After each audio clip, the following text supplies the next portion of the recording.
The following is a production of DallasCowboys.com and the Dallas Cowboys Football Club. How about them Cowboys? Yeah! Go Cowboys! This is Girls Talk, Boys Talk, presented by Jigsaw Dating, preferred dating partner of the Dallas Cowboys, and broadcasting live from Dallas Cowboys World Headquarters at the Star. Now, your hosts, Jess Navarez, Aisha Morrison, Kelsey Charles, and Haley Sutton. Good afternoon, everyone. A fun 4 o'clock hour we have planned for you guys here on Girls Talk, Boys Talk. I'm Haley Sutton with Aisha Morrison and Jess Navarez. Ladies, it is a Jerry Jones Tuesday. We've had a lot of chatter from him today. He spoke this morning on The Fan, obviously, and he's always interesting when we get to listen to him on the radio. But the big thing everyone's been talking about, obviously, Dak Prescott update. He said he is not ready to play in a game just yet. He cannot fully grip the football, so he obviously can't step in and play quarterback against the Rams just yet. But they are not ruling him out just yet. So I want to start there with you guys, just your initial thoughts on hearing that update. I know Dak had a doctor's appointment earlier today, but just your initial thoughts on what Jerry had to say. Just continue to let him get better, man. Like I'm very copacetic when it comes to what's going on with Dak Prescott. I really want. Yeah, listen, that's a big word. Listen, I'm trying to expand word of the day, here. Copacetic. I'm trying to expand out here. Can you use that in a sentence, she said please? Copacetic. Spell it out. Now, listen, don't. But I just okay. I mean, I like that. I do like they're being somewhat transparent about, like, I think, Calvin Watkins tweeted out more details about, like, they're waiting on the swelling and stuff like that. So I do like the openness with kind of us knowing what's going on with this injury, but let him take his time. There's no reason to push him right now. I understand this next 2 games are a big deal, but right now, we're going to talk about it later. But yeah, he should. It's okay right now. Right? Honestly, I'm not shocked. I'm not surprised by any means. You're not surprised that he's not playing? I'm not shocked by any means. And really, as everybody wanted to be optimistic and say, oh, Dak could be back by the Rams game. Even back when he first got hurt, I keep saying this over and over. It is his throwing hand, and this is not an injury that you want to rush any quarterback back in, especially your starting quarterback, right? And so I'm not surprised, but also I'm really not surprised because during the broadcast on Sunday, you heard Aaron Andrews even talking about it. And you heard Aaron Andrews, you saw the zoom in of the hand, for those of us that aren't like around Dak to see it firsthand, it did look a little swollen. And I'm not a doctor, I'm not saying anything, but just how she alluded to, he kind of pushed it a little too hard this week. I wasn't surprised. And kind of in that moment on Sunday, I was like, Dak's not going to play the Rams game, which is okay because, you know what? Even Jerry Jones said on The Fan, he didn't expect this team to be 3-1 at this point. I don't think anybody did. And the Cowboys have that padding, and they are in a position to where really they can afford to keep Dak out for this game and play off the chemistry that they have, keep gelling that offensive line, keep making sure everything is nearly perfect for when Dak is ready to come back physically and mentally, because that's something we talk about a lot on this show. Yeah, I love that you brought up Aaron Andrews and her report and showing just how swollen Dak's hand looks, because I think for a lot of people, and the guys even talked about it earlier on Talking Cowboys, for a guy like Dak, who is physically, besides that hand, everything else is good to go. Yeah. It's got to be frustrating knowing that the one thing that's holding you back is this, freaking thumb issue. Right? But what I will say, and it's good that you have Cooper Rush as your insurance. I've obviously never played NFL football before, but I did play college soccer. Okay. I know. Right? I know. Throwing a little out there. But no, so, and obviously, like, I still play pretty regularly. Last year, I broke my elbow. Oh. And it was one of those injuries where I got really lucky because it could have been worse. Mm-hmm. And so, like, towards the end of physical therapy, I was at the point where, I'm doing this and, I'm like showing the doctor, like, I can do all this stuff. Right. And he's like, all right, like, you better chill out. Like, you're going to get too ahead of yourself and then it's going to make it worse. And sure enough, I thought I was big, went to Orange Theory, picked up that 10-pound weight instead of the 5-pound weight, and my elbow just immediately gave out. All of that work I had been doing for 4 weeks is like, now you're back to square one. Yeah. So I say that in saying, obviously, I'm not comparing my elbow injury that I got in adult league soccer game to Dak Prescott's sense. injury he got in the NFL. But what I will say is that I think it's important to see those things, and for not just, the team and the broadcast to see that kind of stuff, but for fans to see, like, this is still a serious injury. This is something where he has plates and he has screws. He had to have surgery to get fixed. So I think it's important that we keep that in mind as far as that timetable goes. And when you have a guy like Cooper Rush, who has impressed all of us, why rush it? And I think something really important too, and we touch base on this all the time on the show, is the mental conditioning. And I cannot imagine how Dak feels, just the frustration of knowing mentally. We've heard him talk about, I've seen how simple this game plan can be. I'm seeing it from a new perspective. He's ready to get back in there. Yeah. Mentally, his mind is ready. But I think something too that's going to be important for Dak as he does get more touches on the ball, and we see him start to incorporate in practice when that time comes, is the mental aspect of playing post-injury. Mm-hmm. And I think that's something Dak has handled very well with what we've seen, especially, Tampa Bay last season when he came back from the ankle injury. His mental aspect of playing after an injury is there, but we haven't seen it with a throwing hand injury, right? So I think if anybody can do it, it's going to be Dak. But yeah, you know what? We're all ready to see Dak back in. It's just you have to be patient. And a week, in retrospect, doesn't seem like a long time, I guess, from a fan perspective. But really, when you look at the amount of hours within that week that is giving that thumb to Hill, give him the week. I don't want to see Dak until he's 100% healthy. And I also think that this is something I've noticed with Mike McCarthy since he's gotten here. He takes health very seriously. He does. And, he does not seem to play about it, right? And even so, to where he's, countering, what the reports are, or what's been out in the media prior to him having his interviews. This guy definitely puts health first with these players. And I think Michael Gallup is another testament to, them waiting till a guy is ready. And then when he comes back, he looks himself, because we saw it last year, even with Tank Lawrence late in the year, coming back from the foot injury. He came back in and he looked himself because they took time. Neville Gallimore as well. So I think that it's important that we also give some credit there to them, the way they're handling it, and the fact that how Mike McCarthy has just handled the injuries on this team this last couple of years, because Cowboys have had some very serious ones. And he's always saying it's a continuous conversation, right? So it's not just have fun with your rehab. We'll see you when we see you. No, he said it's a continuous conversation. I think the perfect example of that was Michael Gallup. And Michael Gallup feeling comfortable enough to say, hey, coach, mentally, it's not there yet. And Mike McCarthy saying, all right, I think that's a good testament to Mike McCarthy and the culture he's created here. Yeah, he talked a lot about that yesterday, too, because obviously the biggest story, I think, in the NFL right now is what's going on with Tua Tagovailoa. And you asked him about that at the press conference. Yeah, that's what I was just getting ready to say. Just the way that was handled. One of the things McCarthy said was, I'm the last person that you should be asking about injuries when it comes to players, because those guys aren't going to tell me, at least not off rip. You're a competitor. You're going to tell your coach, I'm ready to play. Put me in. But I loved how he answered that question, and just the way he takes health, and not just health, but mental health as well. Yeah. So important for these guys. I think it really, to Jess's point, I think it really helps the players be like, hey, you know what? Maybe today's not the day. Maybe now's not the time. Right. And speaking of injuries, we got some news today that I don't think anybody really saw coming. I think it was kind of out of left field today. So Haley, what's the update with Jake Mcquaid? Yeah, we do have an injury update with Jake Mcquaid. He has a torn triceps injury. I guess it happened towards the end of the game. He has since been moved to IR, so his season will be done. Long snapper, of course, and a lot of the conversation on special teams has just been, his contributions to keeping the special teams consistent. And one of the things we talked about before we hopped on here was just you never really recognize how important those guys are, on a day-to-day basis. The long snapper is not the first guy you think of when you're analyzing a game. So they did sign 2 other guys to take his place. They worked out for signed 2.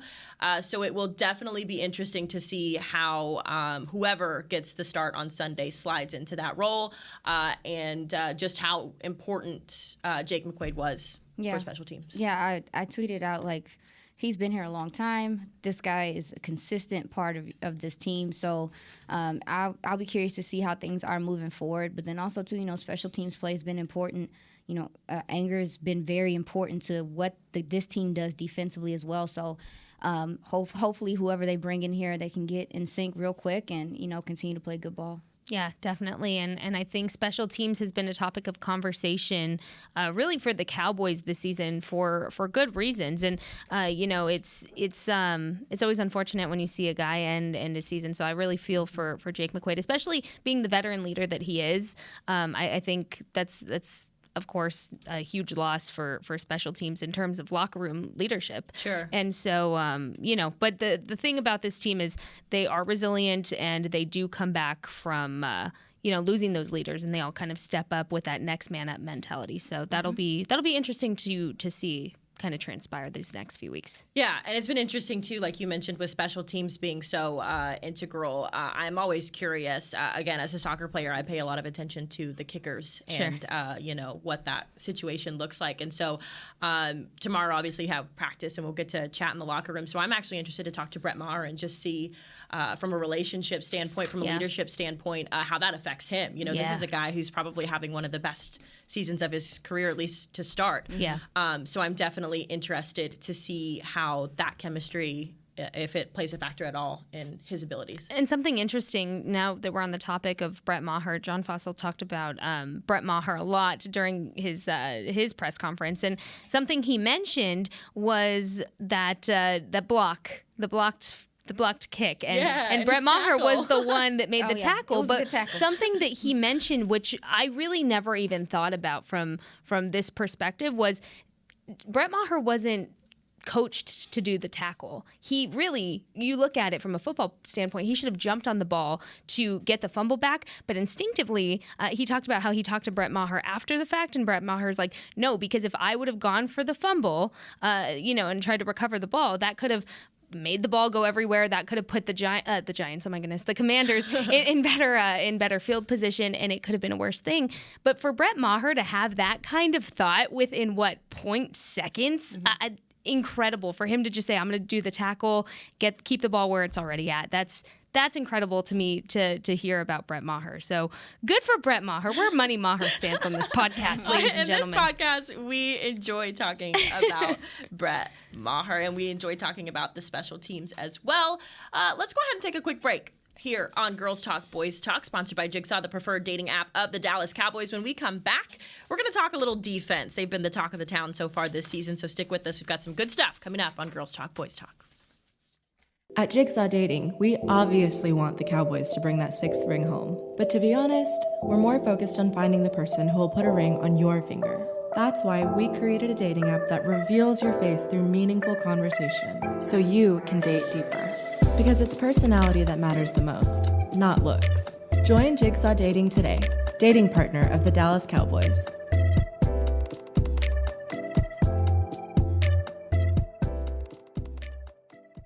All right, Pepsi-loving football fans, it's time we had a lesson in trash talk. And I'm not talking about that stuff that happens on the field. What I'm talking about is trash, and it's the only thing that belongs in your garbage can. Now, recycling might not be as thrilling as converting a 4th and long, but next time you're thinking about throwing that Pepsi Zero Sugar bottle away, just cap it back up and pretend you're down by 6 with the recycling bin wide open. Know the difference? Make a difference. Be a team player and recycle. Visit PepsiTrashTalk.com to learn more. I'm Dak Prescott, quarterback of the Dallas Cowboys. And they snap it to Prescott, who looks right. It's not there. He escapes left. He'll run for a first down. Just like football, when it comes to crypto, it's important to have a team you can trust. With blockchain.com, I know I'm in good hands. Since 2011, they've been trusted by millions around the world to buy, sell, and trade cryptocurrency. Prescott's going to run this himself. Run it up the middle, and he scores. Whether you're new to crypto or an active trader, they've got you covered. What are you waiting for? Get started at blockchain.com.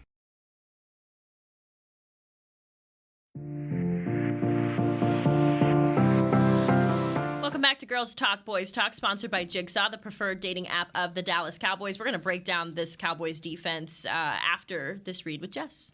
And we're going to talk about the ultimate fan experience. You can get that fan experience for the ultimate Cowboys fan by joining Dallas Cowboys United, presented by Globe Life, starting at just $20. I mean, that's a steal, people. That is amazing. Join us now to get your fan pack, exclusive benefits, and more. You can do this by visiting DallasCowboys.com/United for details and join today. $20. That takes you a long way. I love that. Yeah, $20 doesn't even get me a full tank of gas these days. So that sounds like the better deal.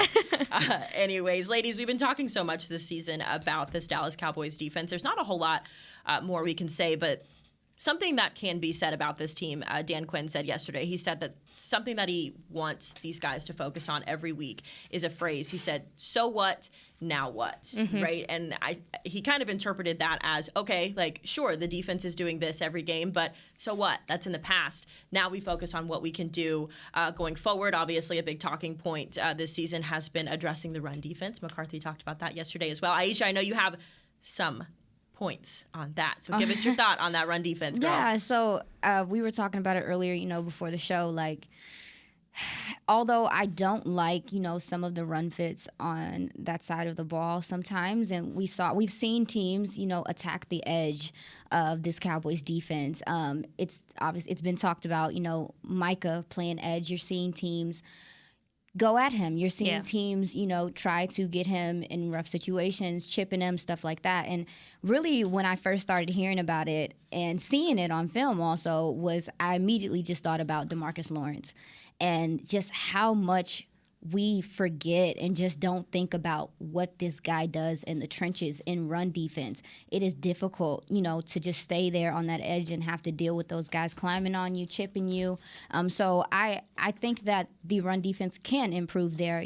I think it also will improve when you get a J-Ron Kearse back. I think that's going to be important because the linebackers sometimes are having trouble with their fits as well. So if you get a safety there instead of a linebacker, that gives you more speed and more coverage ability as well. So we saw J-Ron Kearse tweet earlier, like that three-headed monster's coming. I'm looking at it right now. That dime package is going to be insane because you got three guys that can tackle as well. I mean, Malik Hooker, this is something like you start to see on tape. I've started to see on tape. His tackling is becoming a lot stronger. Dan Quinn talked about it in the press conference that he can see, in the latter part of the year last year that he started to really wrap up and tackle more and trust his body coming off that Achilles. And so you got three safeties that can come out there and tackle. I think that's going to help your run defense as well. But as far as that, I mean, it's a similar situation to what we're saying every week about other teams, right? Like this week, you didn't want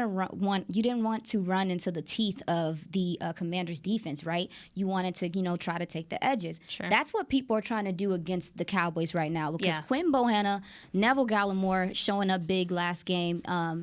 These guys are really clogging up that A and B gap as well. So I just want to give credit to those guys. And I mean, I just want to try to stay level-headed with the defense because we want them to be completely dominant, but you are getting dominance. Look at these scores. Like these other gentlemen across the line from them are also professionals. Like they're going to come out and make adjustments.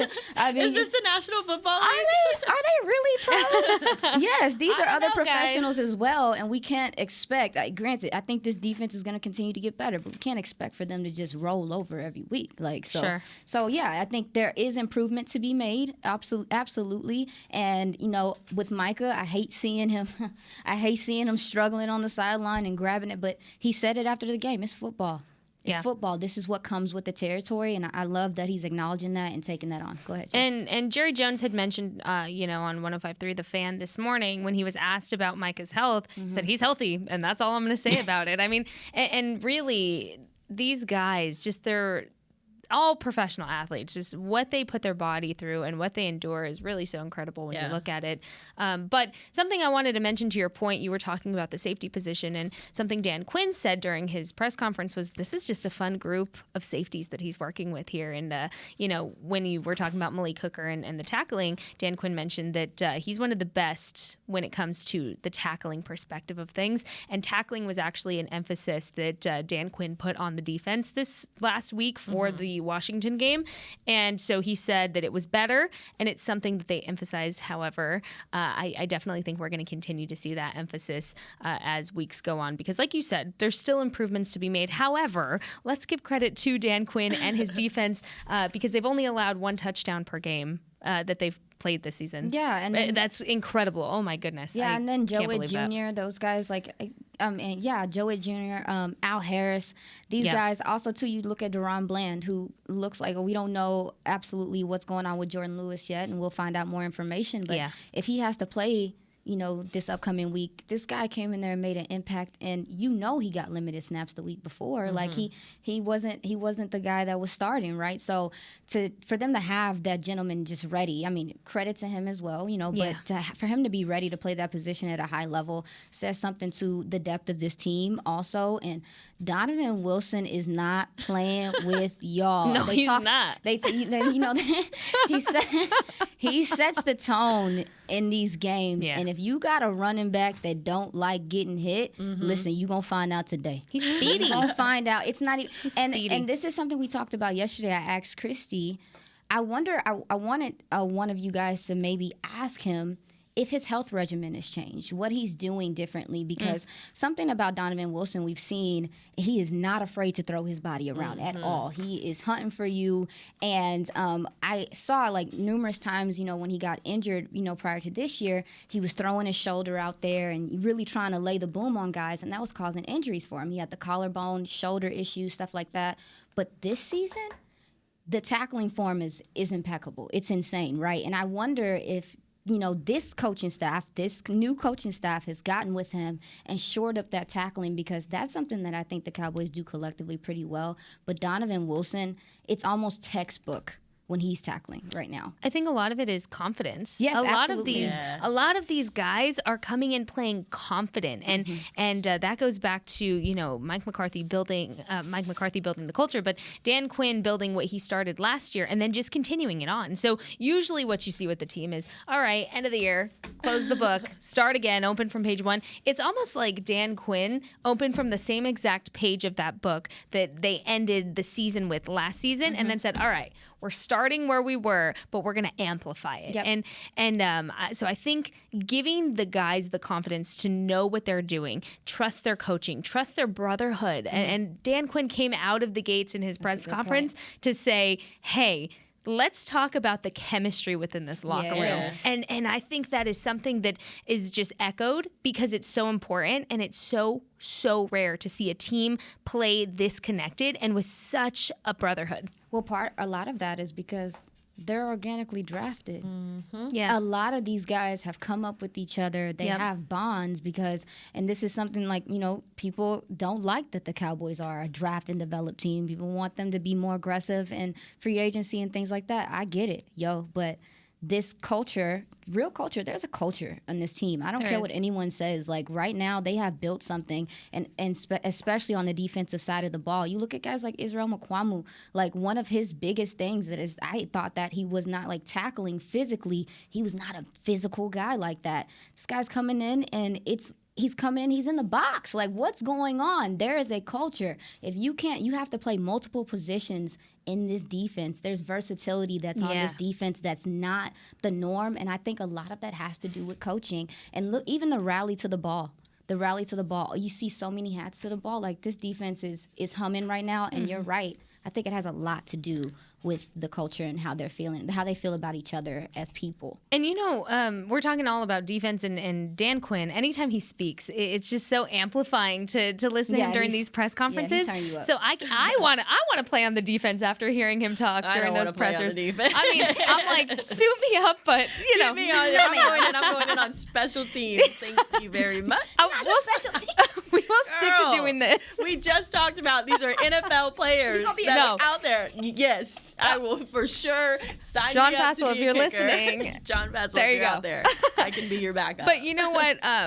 What I was saying with all of that is Dan Quinn was asked about Trayvon Diggs, and something that his message to Trayvon was not to chase something from before, but creating a presence now. Because there's been a lot of chatter about Mr. Trayvon, and he had an incredible season last season. So what I really like is Dan Quinn said, we try not to get stuck in what we made in the past. That's in the past, that's there, but we're creating something new, a new presence. And you look back at the defense last season, we said, oh man, this is great. How can we get any better? And they have. And I think that goes back to what we were talking about earlier last week, was you're mentally confusing the offenses and the these quarterbacks that have to face you. They don't know what's coming next. That versatility, the flexibility within the defense is confusing for offenses that have to sit there and watch tape.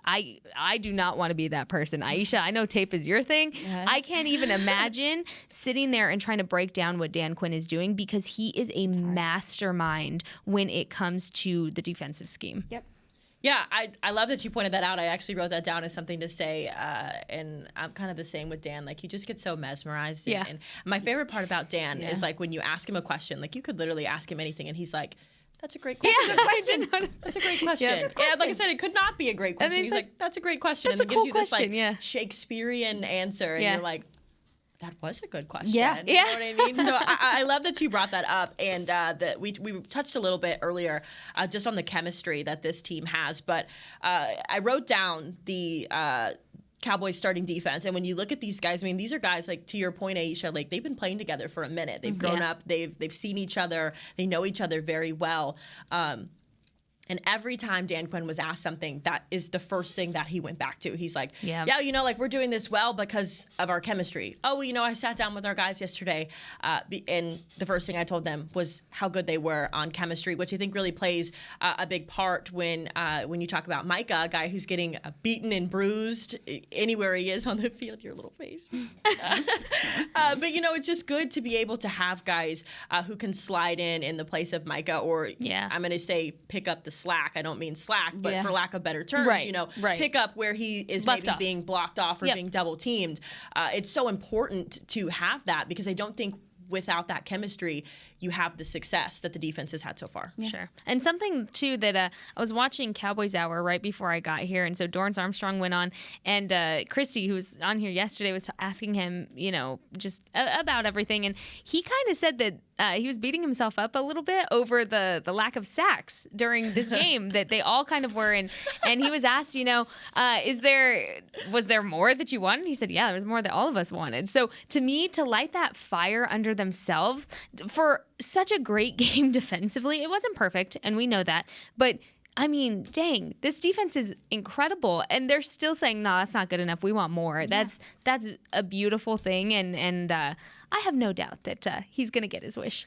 Yeah, it's fun that you bring up the sacks. The PR staff just sent us out their weekly program before the LA game, and I want to read this out while we're talking about sacks. So it says, along with 15 sacks through 4 games, Dallas leads the league with 70 pressures per Pro Football Focus. And back whenever I was first learning the game, I used to think, like, sacks, that was like the epitome of what you could do as a defender. Do you know what I mean? Like, oh, like, you take down the quarterback, like, you're the best. But it's so interesting how the game has changed now. And in my opinion, sure, you want to take down the quarterback, right? But the pressure, if you can put the quarterback under pressure, it's obvious, right? But it forces him to make a quicker decision. It forces him to maybe make a decision that he didn't want to make, but has to avoid that intentional grounding. Intentional grounding, exactly. So I just think it's so interesting how the mentality of being on the defensive line has shifted to, I want to take the quarterback down, to I want to help take the quarterback down, because it looks better. And again, it goes back to just that chemistry that this defensive line has, and their ability to have guys who can get to the quarterback and guys who can help assist get to the quarterback. And then you have guys also in the secondary, which we touched on a little bit earlier, that's the best part, who you know, is protecting the deep threat. And so again, like, back to your point, it confuses offenses, because you're like, dang, like, what can I do? Like, what can I do? Yeah, and John Machota said something yesterday. I was listening to him on Love of the Star, and he was like, Cooper Rush did have a couple times where he almost threw picks, and those guys dropped those picks.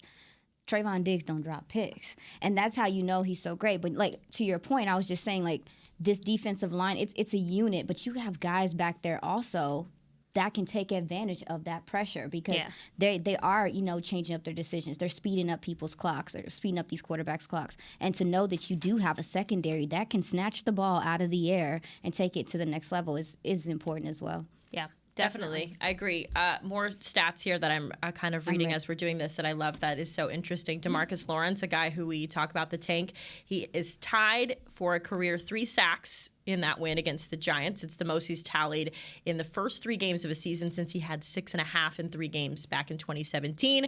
But here's where it gets interesting. Ooh. Lawrence needs just 1 more sack to pass Hall of Fame defensive tackle Randy White for 6th most sacks in team history. And, Tank's a guy who we talk about regularly, but that's such a hard word for me to say. Regularly. It's not easy. It's not an easy word. It's hard, right? But my favorite thing about Demarcus Lawrence is not only is he just like that veteran presence on a strong defense, but how good is it to have a guy where you can kind of just forget about the stats because you know he's going to be making an impact no matter what he does, right? It's not like you're not like every game going, okay, like what's Demarcus Lawrence going to do? Because it's almost like automatic. And so I love that they included that. Yeah. Well, and I think something about Tank that really is noticeable is when he's speaking about anything that happens, his accolades, his accomplishments, he's so humble. Yeah. And I think to keep level-headedness and a humble aura to yourself after being the monster that he is so rare. And I just really love his mentality, his fight mentality, and he embodies everything that I think this defense should always be. And I think that goes back. Again, we can say this over and over. We're gonna sound like Dan Quinn, but the chemistry and the chemistry is so important, and the leadership, and we always talk about what goes on in the locker room. Those guys have each other's backs. This is a brotherhood, and I think it is so special. And I've been saying it for weeks now. This chemistry is not to be slept on by anybody in this league because a lot of teams do not feel the chemistry like they feel within the Cowboys locker room. Yeah, and he's humble enough. I know. Hey, listen, he's don't get it humble, but he's twisted. not sheepish. Yeah. Okay, No. He is. He'll talk That's that one thing. talk. That's one thing I love about Tank, though. He's been tweeting out almost after every game, underdog. As he should. As he should. Because I think that this defense at this point is just like, what more do you need to see here? What more do you need to see? The best of the best. I think it's a good time for our second break here on Girls Talk, Boys Talk. We're going to talk a little LA Rams when we come back. This is Girls Talk, Boys Talk, sponsored by Jigsaw, the preferred dating app of the Dallas Cowboys. At Jigsaw Dating, we obviously want the Cowboys to bring that sixth ring home. But to be honest, we're more focused on finding the person who will put a ring on your finger. That's why we created a dating app that reveals your face through meaningful conversation, so you can date deeper. Because it's personality that matters the most, not looks. Join Jigsaw Dating today, dating partner of the Dallas Cowboys.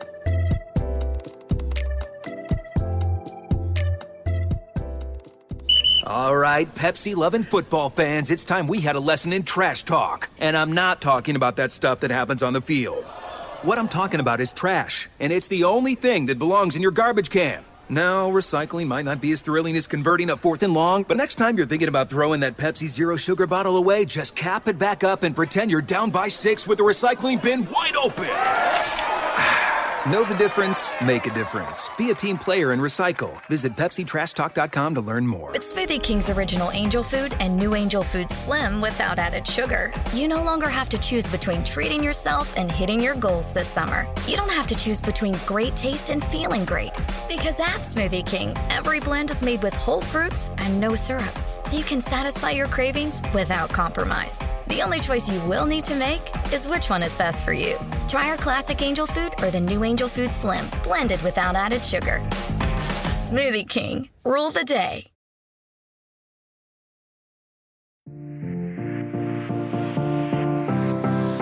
Welcome back to Girls Talk, Boys Talk, which is sponsored by Jigsaw, the preferred dating app of the Dallas Cowboys. We're going to dig into the Los Angeles Rams game against the San Francisco 49ers, but first we go over to Jess.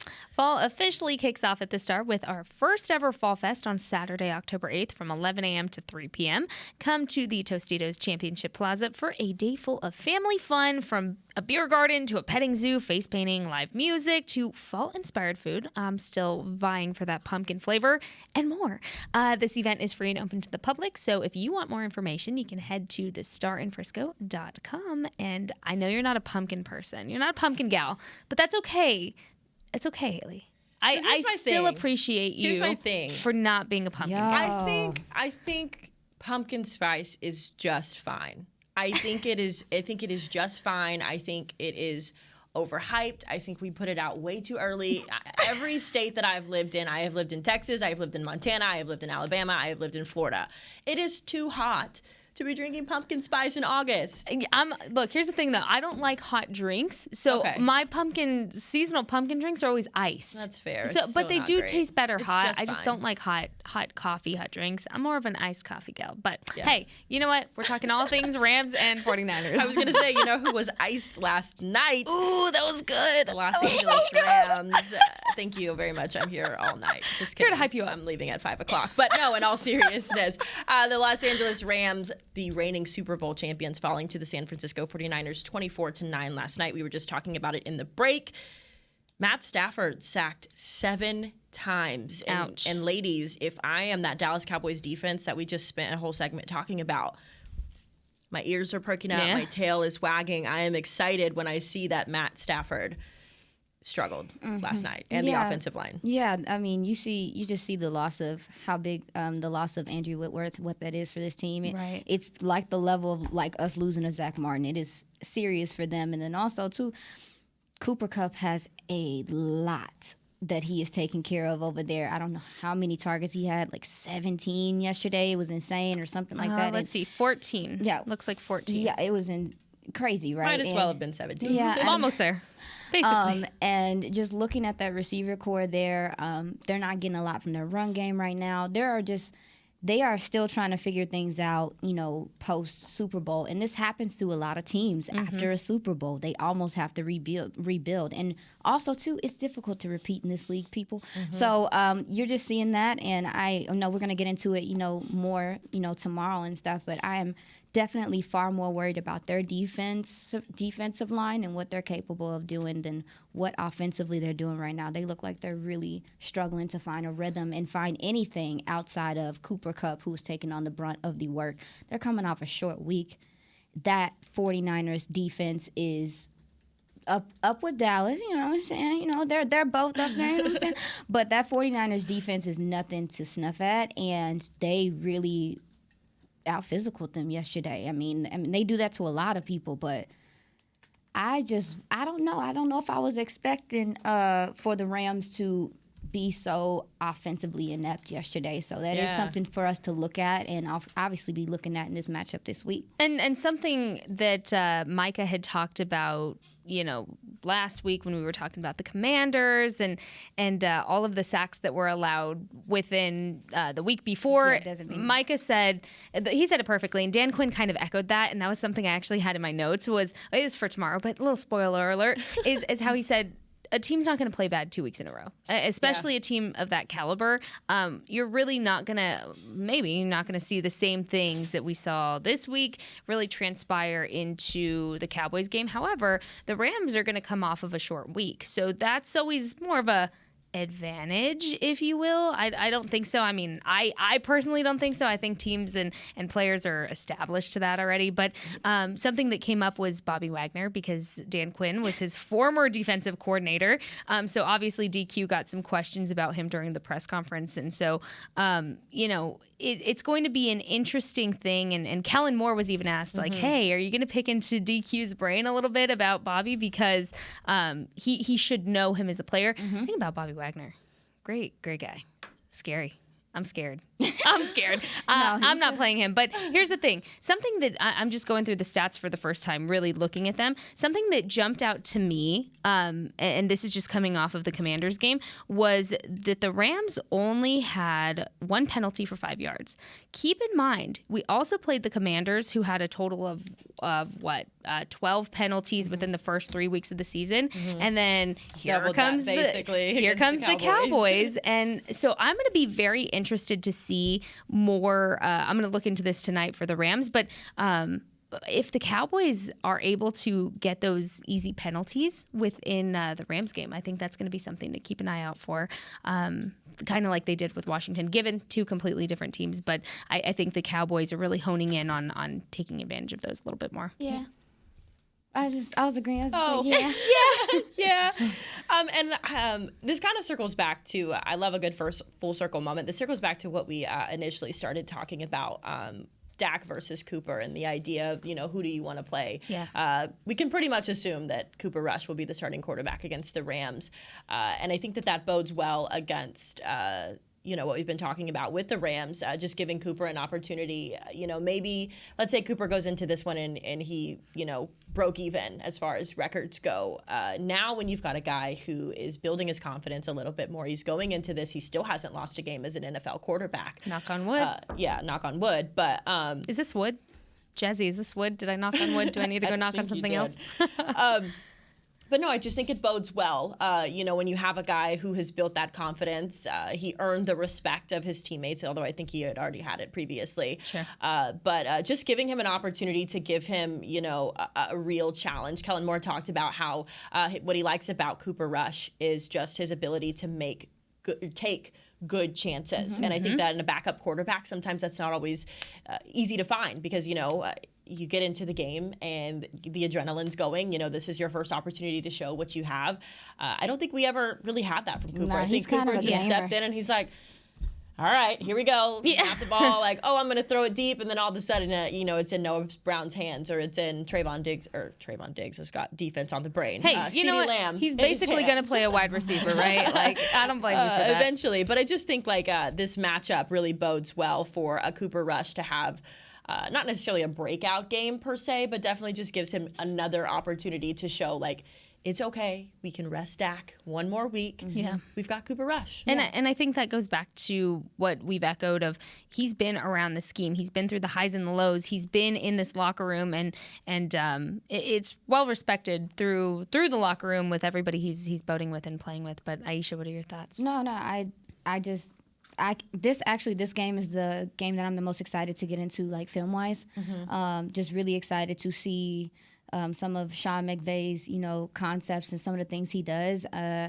I think that they do a lot. I know we're going to get into it tomorrow, but I think that they do a lot to help out their offensive line. So you see a lot of pre-snap motion and bracketing and stuff like that. They're trying to get, guys on the right. They play the matchup game really well, and that's something that Dan Quinn does as well. So I think that matchup between in the box, I guess against Dan Quinn and Sean McVay, I think that right there is going to be super crazy to see because you have two great minds that have different weapons they can deploy and do different things. I'm curious to see how it is. So I'm really excited to get into the tape tonight on the Rams. Yeah, and we'll obviously have a better idea of the preparation when we get to have practice tomorrow and then get in the locker room and talk to those guys. I know we're getting towards the end of our time here, so I want to go over to Jess, who has a little pass interference for us. So your past interference actually comes from Matt Owen. We have to put the plug in for Matt because he is just a bucket of knowledge, and we appreciate Matt Owen and his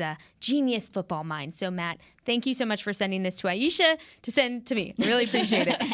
But he said through 4 games that the Cowboys offense has been called for 27 penalties, the same amount as they had through 4 games in 2021. The Cowboys defense has been called for 31 penalties, 11 fewer than 2021. So I was just talking about this. So I was going to say I want to hear your immediate thoughts because you are the penalty queen. I'm the penalty queen. The anti-penalty queen. I love that. You know what? If that's my new stick, I love that because you know how I hate penalties. You know what? I think we've seen improvement as far as the discipline with the penalties goes, and I'm just hoping to see more of it. That's my initial reaction. I don't want to see the Cowboys getting the penalties. I want to see them drawing penalties from the other side. Yeah, and I love that stat because it's very indicative of, the way that Mike McCarthy and even Dan Quinn and Kellen Moore kind of broke down how they felt about the first 4 weeks of the season. Mike McCarthy told us yesterday, you don't really know enough about your team until you get to that 4-week mark. And by the time you're at that